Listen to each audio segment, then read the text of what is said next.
Parang magiging trend ngayong 2025 ang mga celebrity na self-manage na. Karaniwang 30% ang cut ng mga manager plus may glam team pa na malaking bagay sa ibang celebrity. May isang sikat na actress din daw na gusto nang magsarili sa kanyang karir. Pero pinag-iisipan pa daw nitong mabuti kung tuluyan niya nang bang iiwan ang kanyang network para i-manage ang sarili. Diretsahang inamin din ng actress na may natanggap siyang offer mula sa ilang TV network. Walang masama kung makareceive man ng offer mula sa ibang TV station o management agency ang isang talent.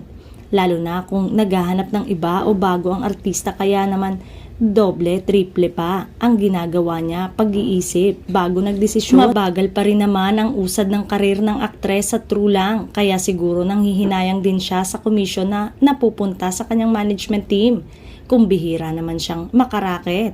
Bagamat hindi in-advise ng ilang showbiz veteran ang self-management dahil protection daw yun.